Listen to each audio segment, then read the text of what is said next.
the time or what? Well, I play with a group of people who are all available to play during the day. So they're all like people who own their own businesses and stuff like that. I never play in the evenings or the weekends or whatever. But how I measure progress is because probably one in every 5 times we'll get a game with some people that are maybe at a bit of a higher level. And if we feel like we're doing better against those types of people, we're clearly improving. So yeah, Yep. Is there a league table? Is how it works? there's a few things. I mean, there's a club championship, but there's also what's called a box league. So I'm in league 4 out of 7.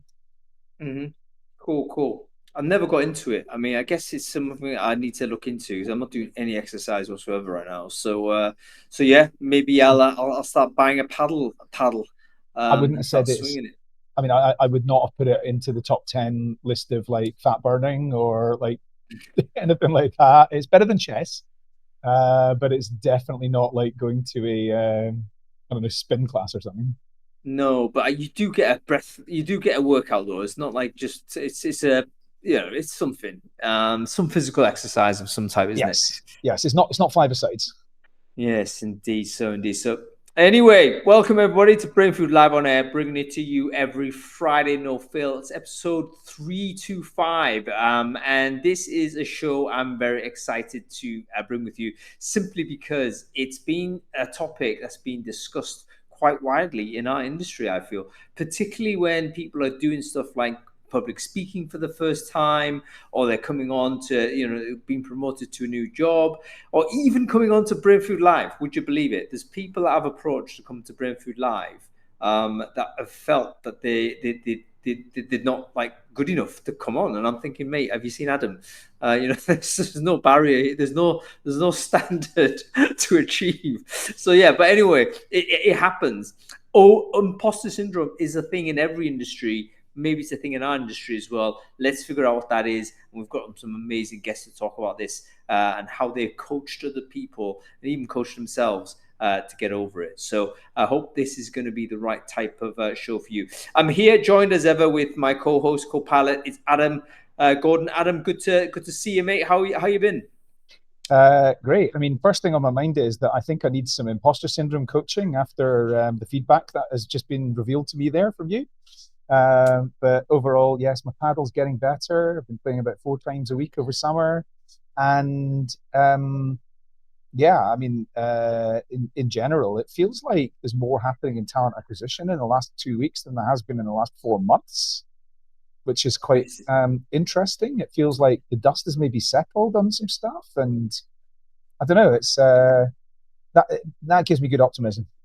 Yeah, we've seen some big deals, of course, announced over the last couple of weeks. And I might ruminate on this on my walk and talk on Tuesday, as a matter of fact, because obviously today's big news, or big news last 24 hours, is the acquisition of Paradox by Workday. Which are you aware of it, folks? Let me know. What do you think of that purchase? Following hot on the heels of only a couple of weeks ago, we saw SAP SuccessFactors get together with Smart Recruiters as well. So two big incumbents basically buying two up and coming and really established innovators, really. So yeah, big news really on the M&A space in recruitment technology.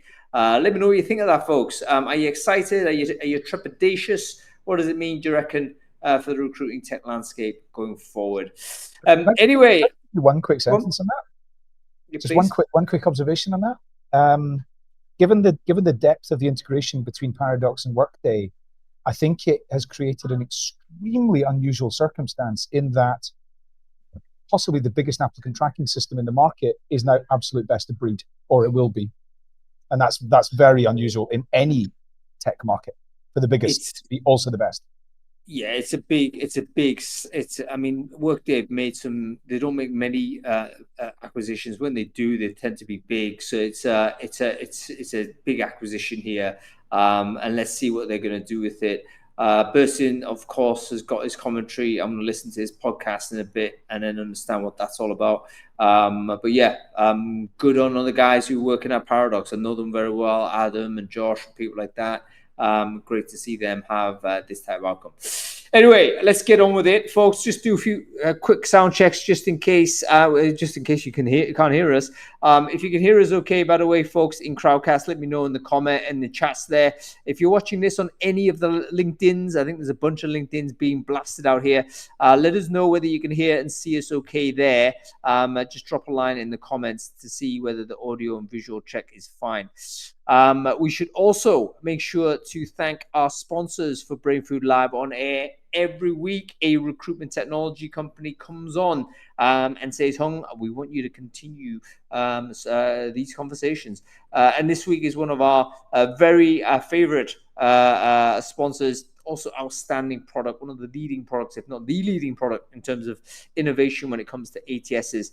It is, of course, Ashby. Ashby are, I think, in anybody's book, they're in the shortlist. If you're looking to upgrade your system, they're in there. Good reasons for it. Really high innovation rate, great reporting, great feedback.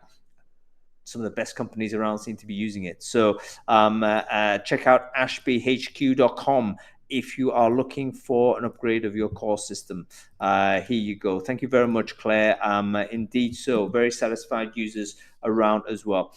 Okay, let's get on with it. Adam, let's talk about the newsletter real quick before we get on with the show. Did you read it last week? And if so, pick out a couple of things you thought were interesting, man.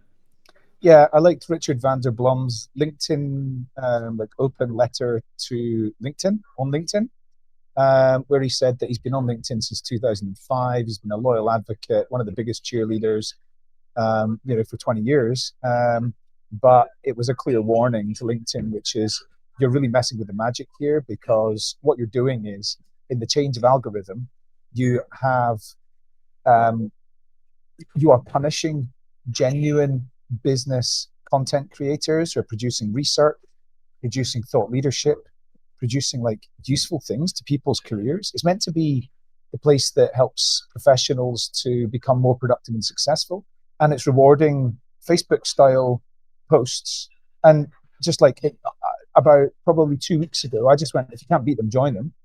So every second post that I'm putting on LinkedIn is something related to hiring enablement, which is my area of specialism today. And it kind of dies a death. And then every second one is like some absolute nonsense unrelated to what I do professionally. And it gets 5 times the reactions and views. I don't want to be doing that, of course. So this is your own experiment where you've tried to do some add value. It's not going anywhere. The stuff about, I don't know, wife, kids, your family stuff, or whatever it might be, you playing rugby on a Saturday. It's suddenly you get a bit more movement on it. Yeah. Do you find that, Very, folks? Go on. very specific example. I recorded an interview, a 10-minute interview with a senior talent acquisition director at Amazon about recruiter enablement a couple of weeks ago. Posted that. It got like 400 views. The following day, I posted, it was actually about 10 days ago. The following day, I posted, I shared something from Spond, which is like a sports app, about the score of my rugby match. And I said, I played my first rugby match of the season. We beat Kilmarnock 2s, 50 points to 27. That got like 3 times the amount of interactions. That's not what I want to be known for on LinkedIn. But yeah, it just proves that it's nonsense. It's a big problem. It's a big problem for small companies that don't really have any budget, who do have a followership on LinkedIn, who do have some authoritative content to share, but nobody's seeing it.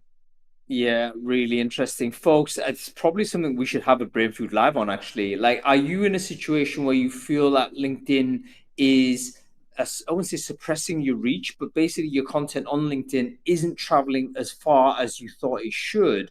And perhaps the stuff that you don't care so much about, a little bit more kind of entertainment stuff, is flying a bit further. And is that sort of like creating a bit of demoralization in terms of how you're posting? Richard, by the way, Richard van der Blom is a very good person to follow. I think he's a student of the LinkedIn algorithm, probably more so than anybody I know. And for him to come out with this letter, I thought was very, very interesting. I've shared it in the chat stream on Crowdcast there. If you don't know Richard, go ahead and follow him on LinkedIn. And yeah, how do you feel about it? Is he right? Is it the case that LinkedIn hasn't quite got the mix right when it comes down to rewarding different types of content and maybe de-amplifying other different types of content as well? It's Worth also bearing that in mind. it's also the there was an interview that was doing the rounds and everybody was sharing it with somebody at LinkedIn who said, yeah, this is somebody got an interview with someone at LinkedIn and they said, yeah, this is what we're doing now. It's garbage. It's absolute nonsense. And I don't even know if it is true or not, but it was like, yeah, we are prioritizing things that are relevant, right? I mean, somebody's cat pictures is not relevant like to anybody really on LinkedIn, but that's what Mm. they're saying. You know, we're prioritizing relevance and resonance, and it's doing the opposite. You know, Well, listen, I mean, I think what we've got to do is basically speak up about it, and not, throw toys out of the pram. We're all very dependent on LinkedIn. We all obviously it's a game changer in terms of how we do recruitment and all the rest of it. But it is also the case we shouldn't just accept, it possibly a mistake. I mean, when you're tweaking things on with the algorithm, you often don't quite know what the consequences are. And if it is the case, you're disaffecting people that add value to the on this platform. That the people there should know about it.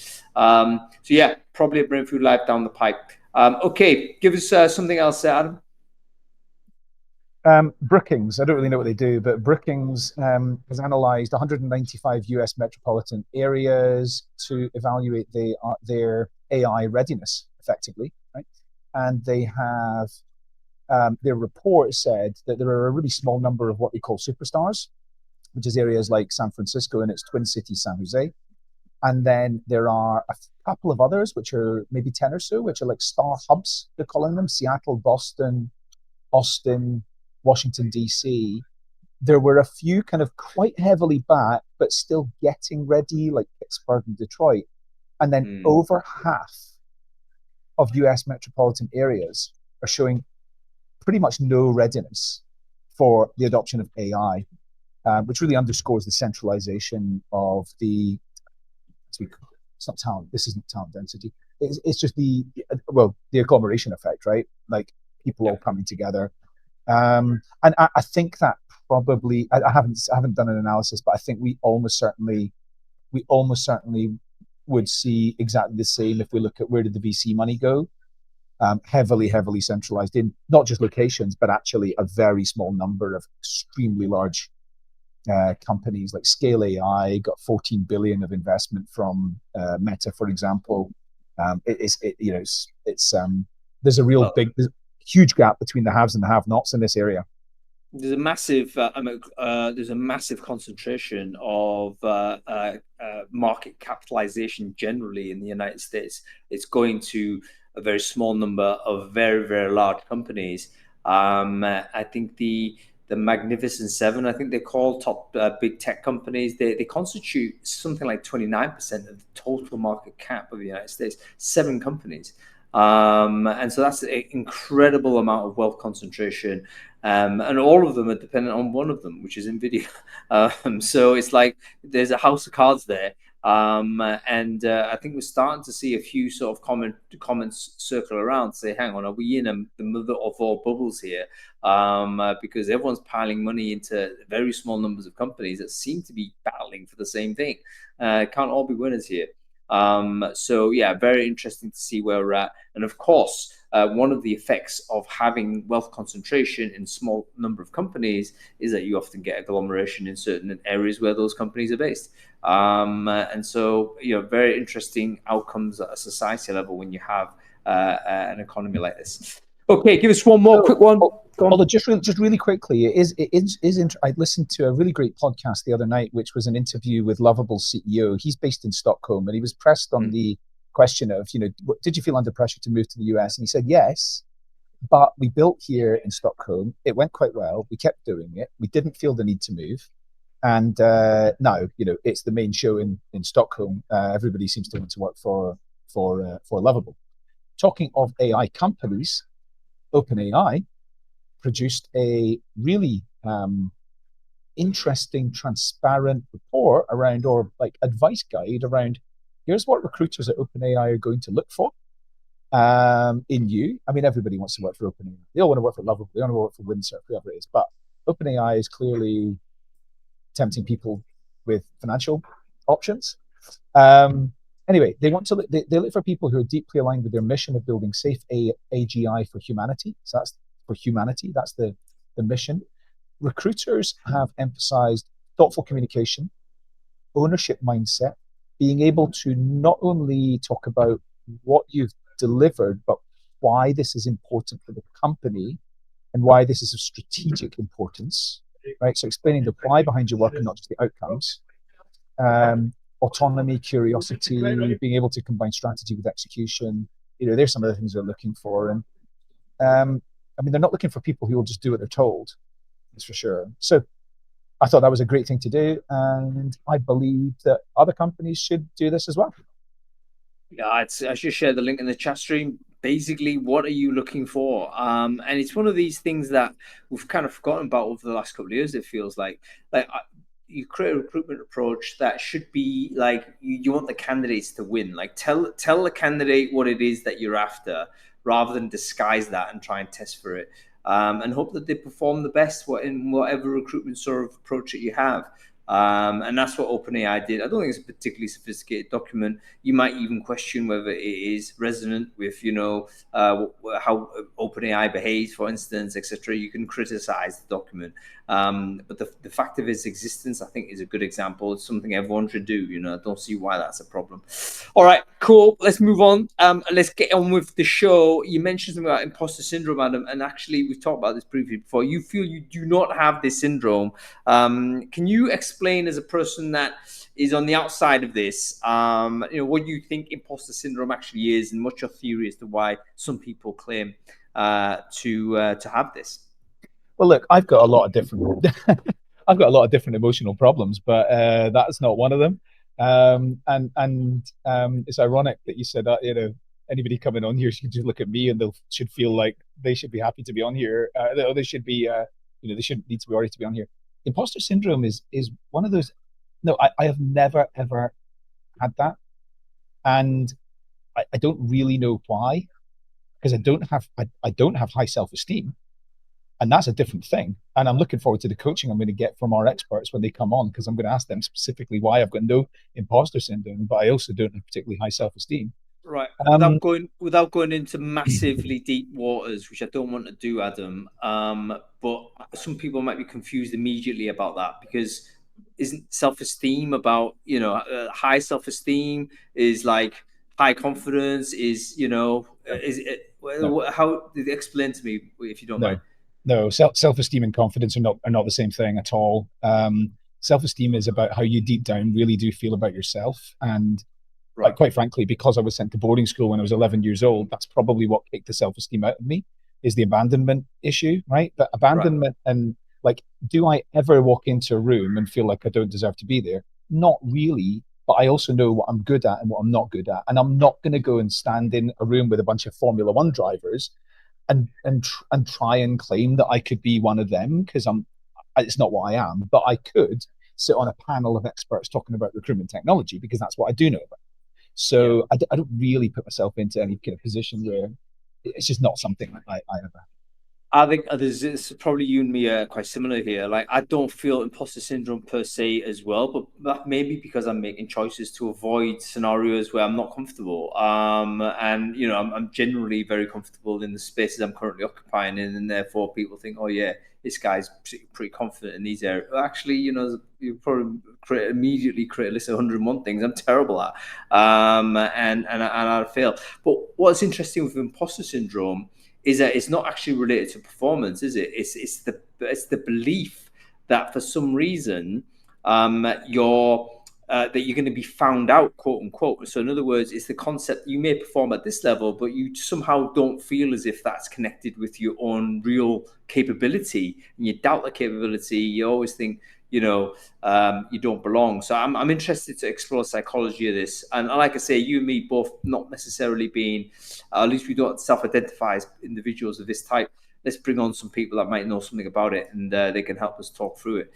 But folks, let me know, in your view, have you ever felt imposter syndrome? Have you thought about it? What is your theory as to why this has emerged for you? And if not, then why not? Why has it not emerged in your case? I'd love to know. I'm going to bring on Richard Eyre here. I'm also going to bring on Elaine Atkinson.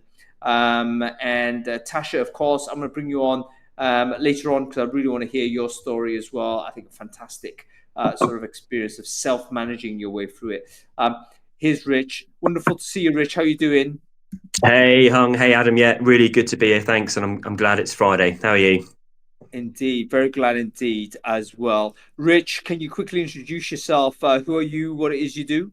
Yeah, sure. So, name is Rich. What do I do? So, I'm here as an executive and leadership performance coach at its core, and I've built that around having 17 years in leadership, predominantly in the armed forces in the Ministry of Defence, but also in volunteer roles, things like school governors and coaching externally. Yeah, fantastic stuff. Great to have you on board, Rich. Really appreciate your time. We have Elaine Atkinson here as well. Elaine, great to see you. Quickly introduce yourself. Who are you? What it is you do? So I'm Elaine. I'm a leadership and a career coach and a founder of In Wonder Coaching. I just recently established my own business after 20 years working in talent acquisition.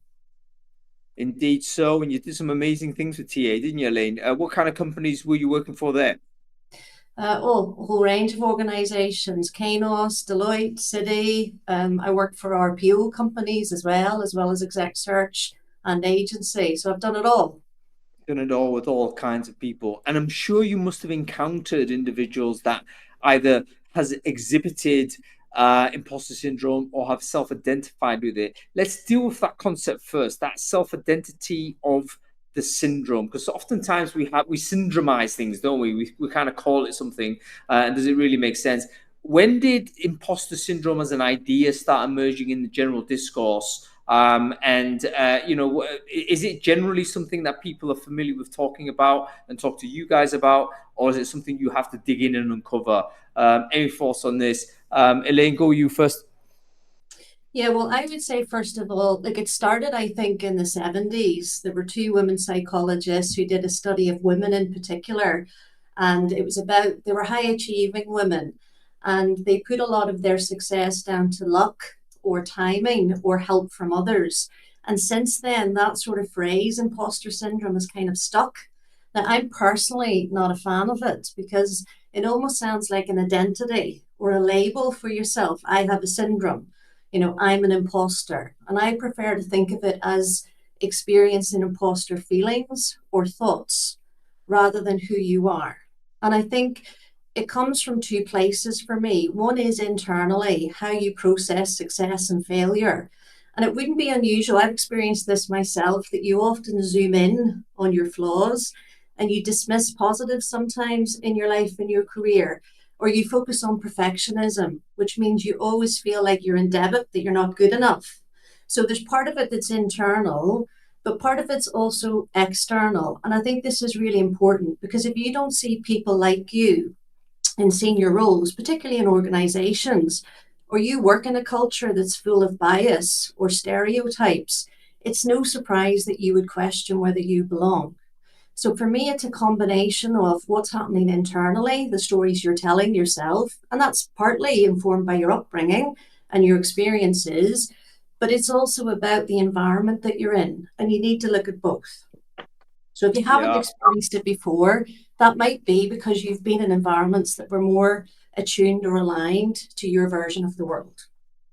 Yeah, really interesting, Elaine, particularly that historical contextualization. And I think you're right. Sometimes we do want to how do we avoid using useful descriptors how do we avoid them becoming sort of, as you say, identity labels, which can actually be quite negative because we end up sort of a building block in terms of how we operate in the world, where in fact it might just be a temporary thing, or maybe it's something you can improve on. Who knows? Yeah. Richard, go to you on this imposter syndrome. What's your experience of it? Do you know the historical context? Like, what's your theories as to how it emerges as an idea? Yeah, so Elaine is spot on as you'd expect with a qualified coach. So 1978, that study was published, and it was imposter phenomenon. It was named at first, and it became syndromized later. And completely agree, that is not helpful. It's not a medical diagnosis, and this feeling of imposter and being fraudulent, again, it's almost criminal, right? So you're already setting someone up who identifies with that to feel like maybe they've got a medical issue, and maybe it's criminal what they're doing, and automatically the kind of mental connotations, psychological connotations of that are not helpful. In terms of experience, yeah, absolute bags, personal and also clients. And I think for me, kind of there's three ways it manifests, and it depends who you talk to. So if you were to talk to a therapist, they might potentially talk about trauma with a small t and your formative years and the way you were incentivized and the way you were taught about success when you were young. So let's say you got, an A on your report, not an A plus, and your dad goes, oh, well, why wasn't it an A plus? Okay, cool. So, okay. Or they go, oh, you got an A, that's amazing. You didn't even have to study that hard. God, you're just so naturally bright. You start to get this idea that maybe you need to work harder to be successful, or that actually you don't need to work hard to be successful. And suddenly when you come into a position where you have to start working hard, you feel like you're an imposter because you think natural genius from your childhood experience is a thing. And if you're not naturally talented at it, suddenly you don't belong. If you were to talk to someone like in DE&I or an OD&D practitioner, they would tell you it's about systemic things. Like Elaine said, if you feel like you belong in an organization, if the hiring process favor diversity, if the inclusion and equity policies and practices in that organization help you feel like you belong or not, and particularly like some companies that are quite cutthroat or very heavy on their performance reviews, they might grade you 1 out of 10, and you're constantly questioning yourself if you're not number 1, 2, or 3. Well, why aren't I? Do I belong? Am I really going to be successful here? Am I up to this? Do I belong? And then if you talk to someone like a coach or a leadership development specialist, they would probably tell you, well, it's about you've kind of been accelerated into a leadership position without the right preparation. You've gone from tactical and transactional and excelled, and suddenly they've thrust you into strategic and transformation without giving you the tools, the time, and the support to be able to handle that change. And the way I really like to kind of frame that leadership transition for some of my clients is, think about being a violinist in an orchestra. You start out and you're in the back row and you're absolutely awesome at the violin, but you're in the back row. You get promoted to be the principal violinist. You're really good at being the principal violinist because all the other violinists are doing the same as you. You understand it. You can manage that really well. You then get promoted to be the conductor. You've suddenly got to read all this music in different clefs. You've got to understand percussion. You've got to understand the brass, the woodwinds. You've got to be able to, it's not about you being good and shining as the soloist. It's about you creating the opportunity for everyone else to shine. And suddenly that's something you may not have had that preparation for in a normal leadership context. Really, really fascinating, guys. I mean, this is tremendous. I want to kind of lean into a phrase that I heard you talk about, how we talk about success, or how we are taught to understand success. I have a feeling that is a key component to the emergence of these imposter-like feelings, I guess, because I guess it's a little bit about if we feel as if we don't sort of deserve the success, or our success has been dismissed in some way, I guess. Perhaps that starts the kernel of self-doubt that is associated with success. So you win something, and then suddenly that voice in your head starts saying, actually, I didn't deserve that, or it was a fluke, or you find some way to explain it away from your own performance, rather than anything else.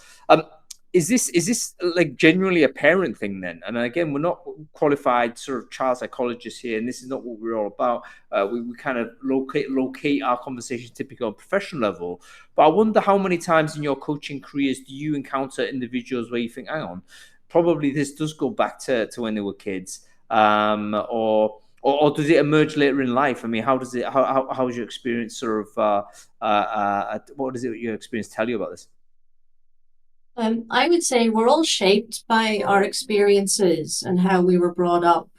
And as a result of those experiences, you might develop strategies or coping mechanisms to survive or thrive in life. But as you get older, some of the things that you used to do don't serve you anymore. And so then it's a question of, well, what belief did I have that was formed in the past that's serving me now at this part of my career? Like, failure is bad. So you're in school, and if you don't do well in an exam, that's not good in today's day and age. Okay? You need to be academically strong. This is what society tells you. So then when you hit the workplace, a project goes wrong or you don't get a promotion, you think you're a failure rather than the fact that you didn't get the promotion for a reason. It's a learning opportunity. And what do you want to do with that and move forward? So I do think the past does influence how you feel and how you deal with success and failure. And we're all told to climb the ladder, and success is about progression. There's only one way to be successful. And relying on external validation versus this internal sense that I'm good at what I do, or I have strengths and skills. But the irony is, like most of the people I coach, the people who suffer from imposter feelings and thoughts are actually high achievers. They're the people who are willing to push themselves, hold themselves to high standards. But the challenge is the more you achieve, the more pressure you feel to keep proving yourself. So it's not about, I've made it now, I've been successful. It starts to become, what if I can't keep this up? And so they're so committed, they often discount their own success. And you were spot on when you said it's just luck or it's easy. So if you think something is easy, you think it's not worth anything, when actually it's skill and competence. And what you find easy, someone else might find hard. And then you hit the corporate world, and then it starts to be about what other people think about you. Does your manager think you're good? And if they don't, then you try to prove yourself to others. And in doing so, you over-index on other people's view of yourself, and you don't trust yourself and your own instinct and your own judgment. And that's when it becomes a challenge. Yeah, really interesting. Rich, is it tightly associated with perfectionism? Like this idea, so high achievement and perfectionism. Let's say there's a Venn diagram, and the imposter feeling might emerge amongst that. I'm just trying to think my own experience. Has there been a scenario where I've seen a mediocre operator? He doesn't give a damn. Literally, perhaps that person is just doesn't care. And does he encounter? Does he have these anxiety feelings? I think, yeah, probably not. Like, what I mean? It's not, it doesn't seem that it's coincident with it. So perhaps it is about high achievers that suddenly, for some reason, they haven't got the foundation to really believe that they deserve to be there. But I don't know, Rich, what's your thoughts on that? So it manifests in all kinds of different ways. And one of them is overwork. And there's a whole kind of list of things. It was Dr. Valerie Young talks about 5 competency personalities, and they're generally about your high performer overworkers. But it can also definitely manifest as avoidance, procrastination, putting things off to the last minute, not engaging. So I think it takes both types. I mean, Elaine's absolutely right. The more successful you get, it can actually compound this feeling of imposter syndrome, because suddenly there are more people looking at your performance, you're under higher scrutiny, and there's more opportunity for you to be found out. I'll just quickly take a few sort of 30 seconds to talk through those 5 competency frameworks, because one of them is the perfectionist. And you see that where, someone spends additional and hours and sometimes days, literally days, changing words. Well, I don't like nevertheless, I'm going to put however. That comma's in the wrong place. No, it's not an and, it's a but. I've got a capital in the wrong place. And they spend hours obsessing over tiny details. It's got to be perfect. And actually, with that client, if you challenge them to cut off 20% of that time and send it where they feel it's 80% ready, the general feedback they get is no one has noticed a drop in the quality of the work. So that's quite telling. You get kind of the Superman or the Superwoman. They feel that any role they take, they should be able to excel. And so they take on more roles. And this is the people where you think externally that they're doing everything and achieving everything. They're the mother, the father. They're managing the school run, the soccer pickup. They're managing to be on the PTA. They're managing to have a business on the side. They're managing to be the chief financial officer. They've got it all together and they can do it all. But again, there's this feeling that under that pressure, they've got to keep succeeding. And that leads to more and more kind of chronic feelings of stress, anxiety, and tension. You get the expert. They keep accruing qualifications. They keep researching. They're just constantly chipping away, trying to prove they belong by adding that list of post-nominals to their name. You get the soloist. You've got to do the work yourself. If you get any kind of assistance, it devalidates the work. So if it's a team effort, then it's definitely not you were good. It's the fact you had a really good team. It's got nothing to do with how good you were. And so if you haven't achieved it on your own, it totally invalidates your own success. And that's why you're the imposter, because you're leaning on other people's work.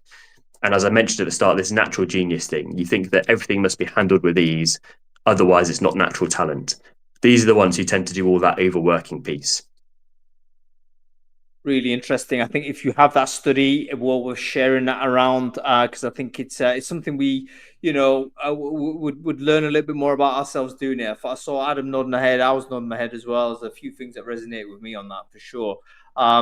Okay, go ahead, Adam. Can we talk about Bob's comment in the chat here? So for anybody that's not watching on Crowdcast, if you're on LinkedIn or something like this, Bob has said, curious about the correlation between imposter syndrome and ADHD, where criticism is difficult to hear. My immediate reaction was there is definitely no correlation between imposter syndrome and ADHD, and I typed that, and then I thought I got rid of it and said I want to address this because most of my family's diagnosed with ADHD, and of course 84.5% of people in recruitment are also diagnosed with ADHD. That's not a real stat, by the way. It just seems that a very high number of people in recruitment are. Is there a correlation between these two things? Rich, Elaine? So I'll be honest, there's not one that I have come across. That's not to say there isn't, but I haven't noticed in the clients that I'm coaching that the ones who manifest with imposter syndrome in a certain way are also ADHD. So it's not something I've looked at, so I couldn't really give you a definitive answer. I would say there's two sides to the coin with this imposter thoughts and feelings. One is that you don't feel good enough, and the other side is that you're too much. So it's kind of like you can't win. You can't really fully step into your talents and your strengths or your abilities, or if you think differently, because you feel you'll be too much for other people or you're not good enough. And I've coached a lot of people who have ADHD, and they think differently, which is something to be embraced and supported. But at the same time, they're also trying not to share too much of who they are for fear that they're going to be judged around that. And so I think maybe it's more heightened if you have ADHD, Adam, but it doesn't mean that people who are not don't experience this too. And what I would say as well is having these imposter feelings and thoughts, certainly in my career, I feel now it is a good thing because often they accompany me when I'm doing something out of my comfort zone. I'm stretching myself, I'm learning, I'm growing. And so fear and excitement, they can feel the same in your body. They show up the same way energetically, but it's the story that you tell yourself about it. So if you're going to come on a podcast and share your insights, you might feel fear, but it could be excitement. And it's how am I viewing this today as an opportunity to connect with others, share my knowledge, share my strengths, or is it something to avoid? So the story that you tell yourself and looking at this in a positive way can shift the dynamic around it, and turning fear into curiosity, asking yourself those questions can reframe it, whether you have ADHD or not. I love that. Go ahead, Rich. So there's a really interesting example where they took a whole load of, and it was 4-year-olds, and they gave them puzzles, and they said, they offered them more and more complicated puzzles if they were able to get the first one right. The vast response from most of the 4-year-olds was, yes, please, I want to. They didn't even look at it as they couldn't complete the next puzzle. They wanted the challenge. They wanted to learn.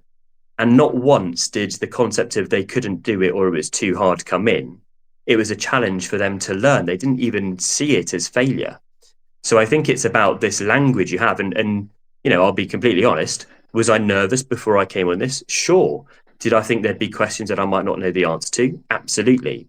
Did I think that'd be failure? No, I thought that'd be an opportunity for me to understand where I need to go away and rethink and learn and grow. And it would actually be a beneficial experience rather than a failure. And I think, there's imposter syndrome, big S, big I, big S, which can be really damaging. There's imposter syndrome, little I, little s, which could just be characterized as being human. I think we all have times a little bit of feeling not quite confident or a little bit of doubt here and there or a little bit of trepidation. That's normal. Yeah, and it may well be totally normal for you to, let's say, engage with a new community of people that are all skilled or experienced, etc., and you're doing something that in their domain for you to feel a little bit out of place. I think that's totally normal. For instance, if I was to give a talk to the MOD or something, on something to do with recruitment tech, at some point I would feel actually I'm outside of my domain a little bit because does it really apply to this world?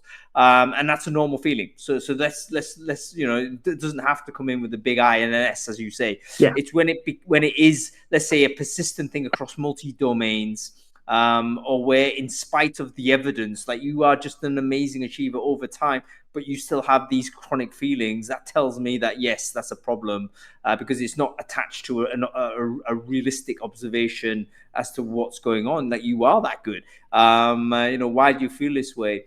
So very interesting. Let's flip this and accelerate it on, because I want to talk a little bit about how you solve the problem or how you coach against it. Let's not say you solve problems, but you encountered this. Someone's actually come to you with this issue, or you've identified it as an issue. How do we go about actually solving it? Well, what's the techniques that seem to work? Well, some things I would do with my clients, first of all, is to recognize these thoughts and feelings for what they are, and that they're not facts. Okay. And the same way your thoughts and feelings shift and change, they can move. So you need to recognize them for what they are and label them, first of all. And then the second thing is choosing then how you respond to them. And you do have options. So I always ask my clients, what's the evidence that you have that what you're telling yourself is real? Okay. And I would encourage my clients to look at their strengths, look at their successes, their feedback, their results. So when that voice inside pipes up and says you're not good enough, say, okay, well, if that's what you're telling me, let's look at the evidence. And what does the data say? So I think that's important. I think it's also important to reframe, oh, this is easy, when actually that could be a list of 20, 30 strengths, skills, and capabilities that you have. So I always encourage my clients to focus on what those are. And as they go through their career, measure the gains, not the gaps. So where did you start and where are you now? And what have you gained? Not what are the gaps for what you're not yet, or where you're not where you want to be yet. And to talk about it too. So I think this will be helpful today, Hung, because I've experienced imposter syndrome or thoughts and feelings. I still do. I maybe don't call it that, but I have self-doubt. So I think the more you share it with people that you trust, you realize you're not on your own. And sometimes those people, if they're good, they remind you of what you're good at. And then you go, yeah, okay. So it's about not feeling it, but it's how quickly you bounce back and you realize this is a story I'm telling myself. It isn't the facts. And see it as growth, as I've said. If you feel them, I know if I'm feeling that self-doubt, I'm stretching myself, I'm growing, and that's good. Right, Elaine, some amazing things. Let me just underline a few things before we bring Rich in. Firstly, facts are not feelings. I love that. And that's not to diminish, sorry, feelings are not facts. And that's not to diminish feelings. That's just to recognize that they're not, it's not necessarily evidence. It's not necessarily connected to reality. It's your internal sort of feeling on this. So let's recognize that as a number one. And secondly, how do we then describe those feelings? Like, how do we understand them? I think that's an important step in any psychological circumstance, isn't it? If you go from feeling to reaction, feeling externalization straight away, that's when you're not learning anything whatsoever. And you're a little bit vulnerable, I think, then to manipulation, or vulnerable to these externalities that can cause you to go in different directions. Got to find a way to stop and think, okay, what is this feeling? How am I talking to myself about it? Can I change the way in which I talk to myself about it, which you can? And that's maybe the way in which you can move forward. So just wanted to underline those points, Elaine, that you mentioned. I thought were very, very strong. Just to say very quickly on Adam's point, your self-esteem is how you see and value yourself. So if that's high, it probably increases your capacity to reframe these imposter feelings and thoughts. Confidence is different though, Adam. That is you trusting in your ability to do something. And I don't believe you're either confident or you're not. It is something you build related to particular situations. So I might feel really confident in one area, but less so in another. And that's about me just building experience to trust myself in that area. So if that's helpful, it's kind of connected, this self-esteem, but everyone has different levels of how much they value and believe in themselves. And that's what I do in coaching, is try and build that up. So I would add to everything Elaine said, so the facts, not feelings bit. So I think we've dealt with the facts there really, really sort of tangibly. Here's the evidence of your gains, your wins. Here's where it stacks up that says you're not an imposter. But the feelings pervade, right? You've still got this inner critic, and quite often people with imposter syndrome talk about their inner voice. And that can be really damaging. So some of the things, as well as that fact side of it, about stacking up the facts to try and disprove the feelings, you still got to deal with the feelings. So I often use a technique about perspective shifting with clients. So one is, shift perspective of self, but also externalize your inner critic. So, and honestly, it can work absolute wonders. So if you've got that inner critic that's being really unhelpful, make it into a person that is not you, externalize it outside of yourself and tell it to shut up. Thanks very much, but that's not helpful. That's not factual right now. Let's move on to what is, and kind of push it away in that sense. And it sounds a bit weird, but it works. And the other one is this perspective shift. So when you're in the first person, I am this, I am an imposter, I am struggling, I am not good enough. Cool. Put yourself in the third person. What do you see of yourself? If you were outside, what would you see Rich do? You would see Rich achieve things. You would see Rich work hard. You would see Rich be consistent. What would your trusted friend see? Because they don't see your inner critic. Well, they would see X, Y, and Z. Okay. What would someone else in your company who's also competent, but not your friend, a colleague, a manager, what would they see? Well, they'd see all these things. Okay, so you know that people aren't viewing you as an imposter. They're viewing you this way. And by externalizing that critic, you're able to make mental space for yourself to change how you feel and frame those feelings. And you can bring those facts in to kind of cement your reaction to those things. And we use the word resilience, and sometimes people don't understand what it means. They think it's kind of being inflexible and being able to withstand shock, and it can be those things, but it's also about being able to bounce back. So when a shock happens, you're able to bend with that shock and bounce back. It's sort of like a bit of elastic in you. So we help the clients to absorb their inner critic, absorb these really damaging sometimes feelings of imposter syndrome, and bounce back. And the only other thing I'd really underline from an ethical point of view, if it starts coming down to something like childhood trauma or trauma with a little t, or something where actually a clinical psychologist is better equipped to deal with that and you're not qualified, then that's where you say, hey, look, I can help with X, Y, and Z, but I think this might be a team effort. And I would like to discuss how we perhaps get the right help for this aspect of it, because I'm not qualified and could do more harm than good. Yeah, really good, really good. I'm just a quick shout out to Tasha. If you're here in the chat, let me know. I can't quite see you on the audience there. I'd love to bring you on to get your experience on this. Particularly as I think getting on stage is like one of the big things that is kind of an obvious. Shall we say, almost like a classic example of imposter syndrome, isn't it? I mean, I get this when people like I wouldn't say I'm a coach in any way, but I have kind of like with a small c coached people who haven't given a public talk before, because I've often emceed the stage, and I was like, I see my job as trying to make them feel comfortable going on there. And it's interesting that the term imposter syndrome emerges from that, even though the evidence is clear that they have the story to tell there. They haven't faked this at all, but the communication of their success seems to be a barrier until they actually go and do it, and then it's like obviously no problem. So yeah. Anyway, Tasha, let me know if you're there. I'd love to bring you on, but if not, we're happy to continue with panel as is, because this is a fascinating conversation to date. Someone mentioned, how do you notice? So I think one of the tricky things with our own inner voice is that oftentimes we're in it and we're not able to step aside and to catch those feelings. And yeah. I get that with regards to habits of behaviors. I make mistakes a lot. People might not even often see this, but it's too late often, because it's that mistake has been made. It's like, oh no, how did I not be? Can I get myself to a position where I can get that earlier? How do I train myself to get to that position? Any thoughts? So it was the question there about how you realize when your inner voice is speaking. Is that what you mean, or? Yeah, like how do I catch it? Yeah, sure. So that I can do something about it. Sure.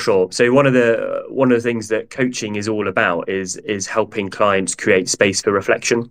And that's one about reflection of past events, but also reflecting forward. Sounds a bit weird, but using a mental laboratory model to think about, if you were to do this differently in the future, how would you do it? What would that look like? And I think it becomes a bit like doing reps in the gym, right? Because we are reflecting and giving ourselves feedback all the time. If you create conscious space and time for it, say, hey, I'm going to take 10 minutes, I'm going to sit down, I'm going to reflect on the event, then you're doing it consciously. And as you start to do that, as you go about kind of day-to-day life, and you start hearing the inner voice creep in and talk to you, which is normal, doesn't mean you need psychiatric help most of the time, then you're going, okay, this is me giving myself feedback. Is this helpful? How do I shape this? How do I maximize this? Or do I park it, externalize it for now, say, yeah, got it. We're going to come back to that. And I think the other thing to note is a lot of clients I talk to have really busy minds, but because they are very busy in their jobs, they don't make time for these thoughts, and they suffer with the kind of 3 a.m. sweats.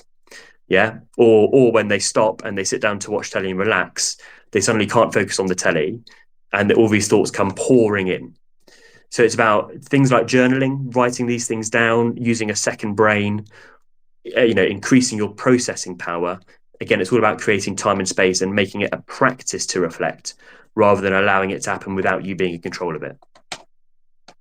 Love it. I haven't journaled. I used to journal back in the day, and before, in the morning and night, and it was like one of those I now recognize as potentially as self-therapy, in the sense you're externalizing your thoughts and getting it down on there. And maybe something I should pick back up again. I haven't done that for a long time. So yeah, really good point, Rich. Creating the space in your day to reflect. How many of us actually go ahead and do that rather than just charge into the inbox and get cracking? Your thoughts on this, Elaine? How do we catch the voice before the voice dominates?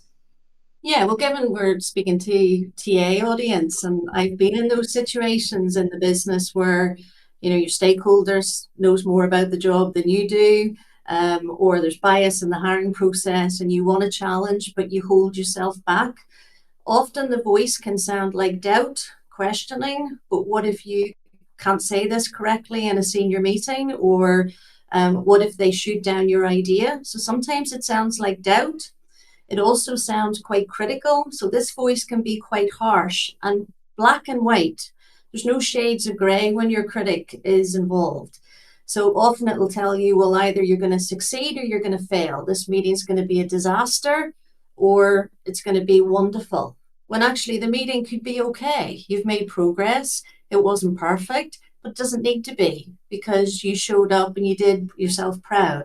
So just to watch out when the voice is speaking to you, and usually you'll feel some sort of emotion at the same time. You take a step back, as Rich said, and you think about, okay, what is this voice saying? Is it doubt? Is it being harsh? Is it being black and white? Is it catastrophizing to the worst case scenario?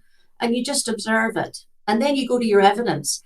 How much of this is actually true? Is this meeting really going to result in me losing my job?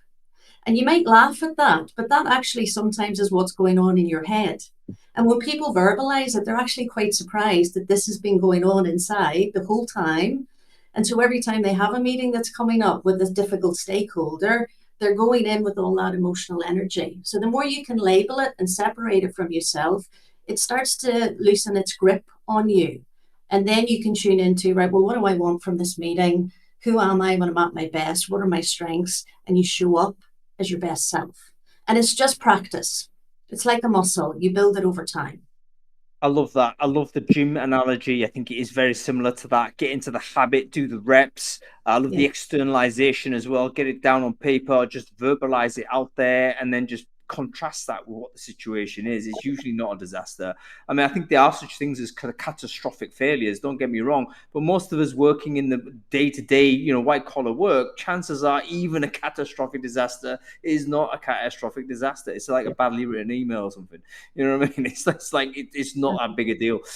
Anyway, listen, I'm delighted to bring Tasha Kluski on to the show. I haven't seen Tasha for a long time, so this is a good excuse for me to catch up. But let's keep everyone on screen. Tasha, why don't you quickly introduce yourself? Who are you? What it is you do, my dear? Hello, can you hear me properly? Yes, audio is fine. Perfect. I worked in recruitment for 10, 11 years. I'm very hands-on on like the TA sort of partner stuff. And now I'm a stand-up comedian. Why? Yeah, no, it's good. It's been a big change. I've ironically spent the whole call listening to you very talented people thinking I've got imposter syndrome, being like, why on earth, what am I going to add to this discussion? But yeah, I'm here. Hello. No, Tasha, I wanted to bring you on because I remember actually, I might have been your first gig. It was, wasn't it? Because we were all, I tell you what, I had imposter syndrome right there and then because I refused to do it. because it was a recruitment event, and it was Bill Bowman who said, "Right, we're all doing some stand-up," and I said, "No chance, mate. I'm not involved." So I bailed out on it, act of cowardice. But actually, Tasha didn't, and she got up there, and that's launched a completely different path for us. So I was interested to know, because number one, a pivot of career, I think, is just ripe for imposter syndrome, right? That's almost a classic use case. You're going into a domain you don't know. But secondly, it's about getting on stage as well, which I think is nerve-wracking anyway. So how do you overcome that? So what have you learned in that journey, Tasha, that you think might be useful to other people that might think, you know what, I'm not good enough about this, I don't feel comfortable, this, that, and the other? Have you developed any techniques that might be useful? Yeah, I think, I mean, some of them have already been said for sure. I think externalizing it is actually a fantastic one. One of the best ones I saw, when you talk about taking those negative thoughts and imagine them as someone completely different. And one of the best ones was, I was talking to someone in a green room recently, and I was really nervous before going on stage.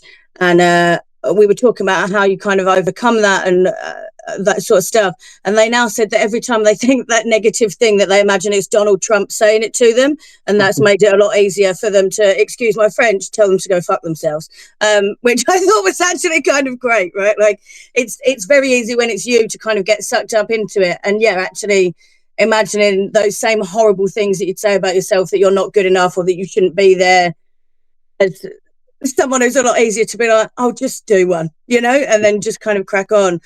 But ultimately, I think the biggest thing is how you deal with it, in terms of the one question that you've really got to ask yourself, or that I ask myself every day before I go on stage, when I'm sitting there in a green room, and it might be a new club, or it might be a bigger audience I'm used to, or I did Glastonbury last year, and you're sitting there like, what the hell am I doing here? Having drinks with everyone who's been on Taskmaster, and you're just a girl from Essex, and you're like, cool. But ultimately, the question that it comes down to, and that I have to ask myself when it all gets too loud, is it ultimately going to stop you walking on that stage today? That's the bottom line, right? Like, you might be, and in work terms, you might be absolutely dreading a meeting that you're having, but is it going to stop you going into that meeting? Like, the bottom line is, are you going to follow through with it and do it? And that kind of not makes everything else irrelevant, but I think it reframes how you start looking at it, and it helps you be nicer to yourself, because it makes you realize that ultimately the event isn't going away, right? You're not actually going to bow out of doing that. So you can stress yourself out about it and be really horrible to yourself about it, or you can accept that that's going to happen and then deal with that the best that you can. So for me, that's what it comes down to, is every time when they say my name, am I going to stand up and walk on stage? And the answer is always yes. So. Do you know what? That reminds me of something that the great philosopher Bruce Lee, he once said. It's like, resilience is just like eliminating choice. Like, do you know what I mean? It's like, just stop. Maybe part of imposter syndrome is a little part of your brain is saying you have a choice of bailing out. In the same way that I bailed out of the stand-up thing, is like, it tells you, okay, I'm going to this meeting, maybe I can sabotage it in some way and not make it, and I'll avoid these anxiety issues. But if you kick it out of the door and say, listen, this is definitely happening no matter how I feel, then suddenly you might switch to how action mode, so to say.